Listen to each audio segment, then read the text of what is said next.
what if the story wasn't over after all? Just when the world thought Bishop T.D. Jakes had passed the torch for good, a wave of unexpected moves has left the Potter's house and its millions of followers in disbelief. After formally stepping aside to empower his daughter, Sarah Jakes Roberts, something now feels different, almost as if the legendary bishop never truly let go. Behind closed doors, whispers of tension, quiet unrest, and subtle shifts in leadership are growing louder. And now, with mysterious messages from the pulpit and a growing presence that no one can ignore, the question echoes through the church community, ****, is Bishop T.D. Jakes reclaiming the pulpit? Something major is stirring behind the doors of the Potter's house, and it's sending shockwaves through the faith community. What you're about to hear might completely shift how you see Bishop T.D. Jakes. For decades, his voice has echoed across pulpits and platforms with unmatched authority, and when he announced in 2022 that he was passing the mantle to his daughter, Sarah Jakes Roberts, it marked what many believe to be the end of an era. But now, something has changed. Quiet murmurs are gaining momentum, rumors that Bishop Jakes may not be stepping back at all, but rather stepping forward once again. His recent presence, the tone of his messages, and subtle shifts in leadership have sparked speculation that he could be reclaiming not just his voice, but his entire platform. Is this a quiet return to power? A course correction? Or something much deeper? In this video, we unravel the growing controversy surrounding Bishop Jakes' unexpected resurgence, and explore whether a second spiritual reign is already in motion. Is Bishop T.D. Jakes quietly taking back the reins of his church? The signs are hard to ignore, and they're raising serious questions about what's really going on behind the scenes.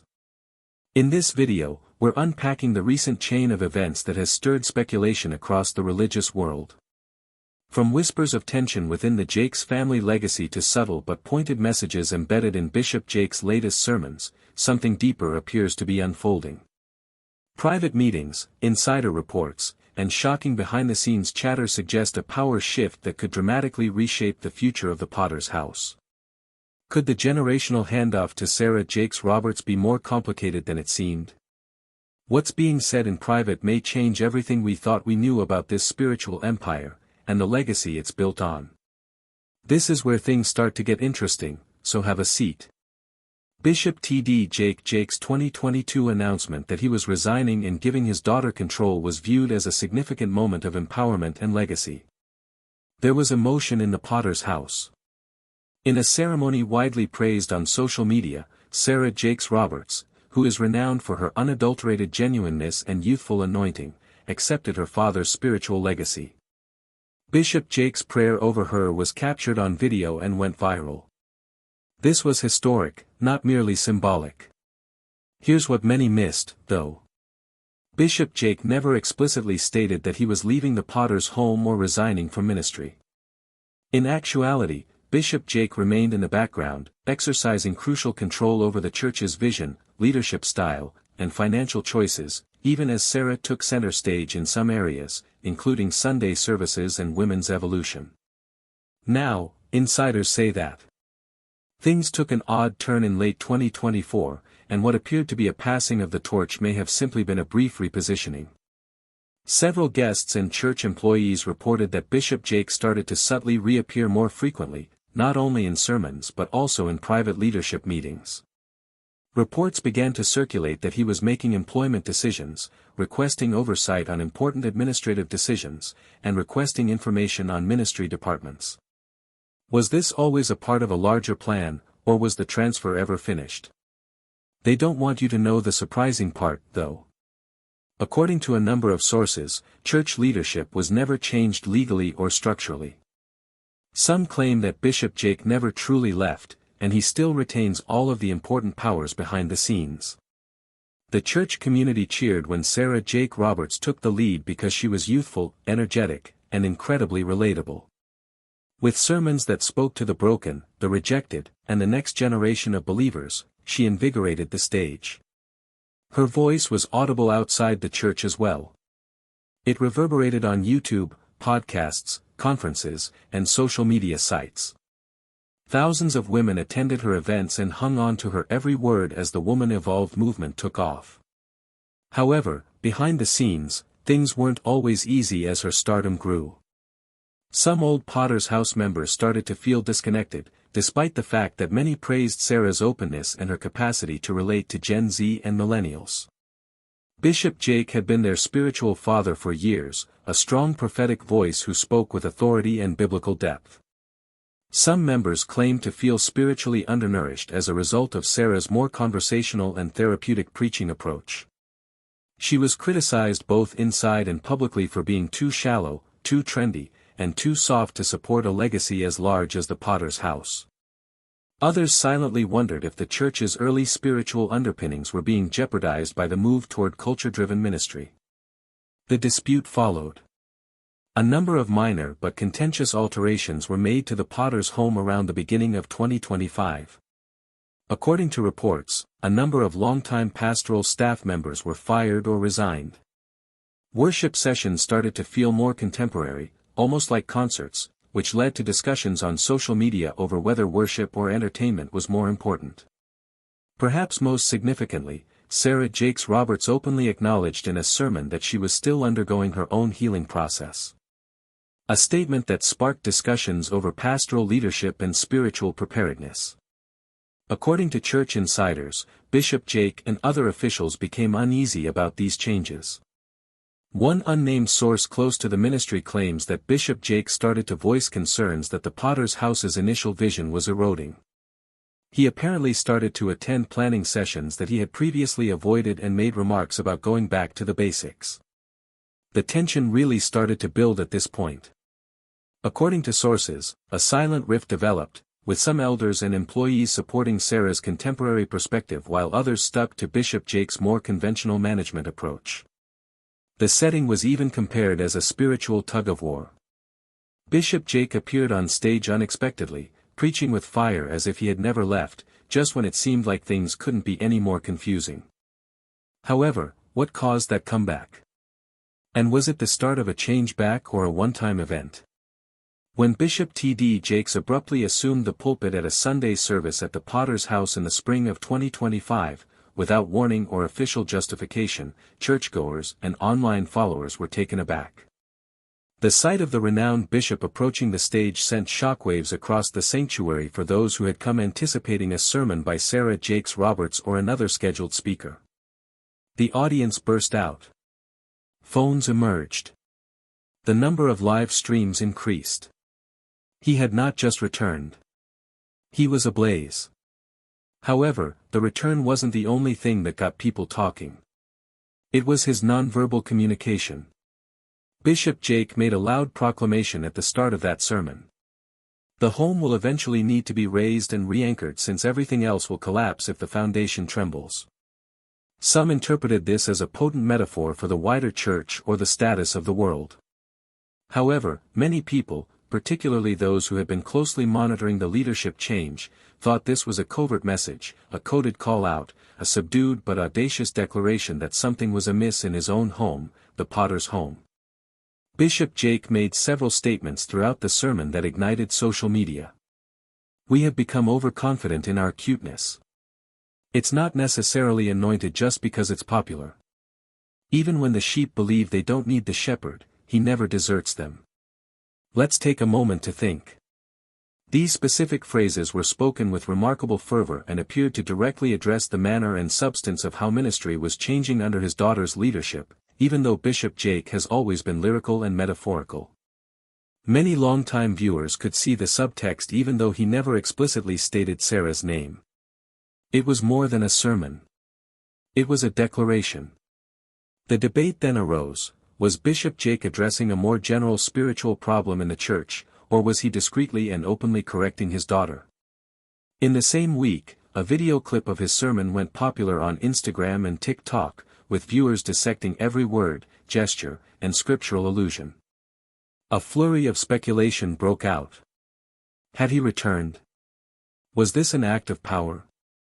Bishop Jake continued to add gasoline to the fire by speaking at several Sunday services, making numerous appearances on church flyers, and even taking back his seat at important Potter's House functions. Then the greatest shock arrived. A number of Potter's House employees reported that Bishop Jake had taken up the duty of chairing monthly strategic meetings, which had been subtly transferred to Sarah Jakes Roberts months prior. This was viewed by some church members as a necessary return to order. Some, on the other hand, saw it as a silent reversal of the changeover, or even a vote against Sarah's leadership. This is where it becomes even more profound, though. Bishop Jake, according to a family source, was never really comfortable leaving. Additionally, Sarah's contentious public lectures and contemporary cultural influences raised internal concerns. The change is evident whether it is real or not. The tone of Bishop Jake's sermons has changed to one of authority and correction. More significantly, he is reclaiming the helm as a vigilant leader rather than as a retiring elder.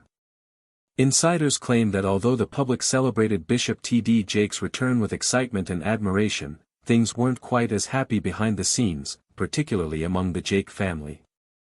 Sarah Jakes Roberts came out to the public as calm, collected, and incredibly respectful of her father's legacy. She still paid tribute to him in her sermons, showing old video, quoting his teachings often, and even thanking him for giving her the position she has now. However, behind closed doors, the atmosphere was much more complex, according to multiple ministry insiders. To be clear, this has nothing to do with contempt or defiance. This has to do with conflicting visions, personal calling, and leadership identity. Vulnerability, transformation, and reaching the unchurched, particularly women who feel alienated, condemned, or abandoned by Orthodox religion, are the cornerstones of Sarah's ministry. She has always used a conversational, genuine, and emotive style. To be fair, it has been successful. Beyond her father's shadow, she has amassed a sizable following and established her own reputation in the religious community. But that's where the problem is. According to church insiders, Bishop Jake started to worry that the spiritual essence of the Potter's House, which he constructed from the ground up, was becoming eclipsed or diluted as Sarah's autonomous voice became more and more strong. Rumors that he was worried the church was changing into something he didn't recognize were becoming more prevalent. In early 2025, Bishop Jake, Sarah, and a few elders had a contentious family meeting, according to an unnamed former employee. According to the source, Bishop Jake was unhappy with the church's path and thought the Potter's House brand was straying too far from its origins, though no specifics were made public. And anxiety came from other places as well.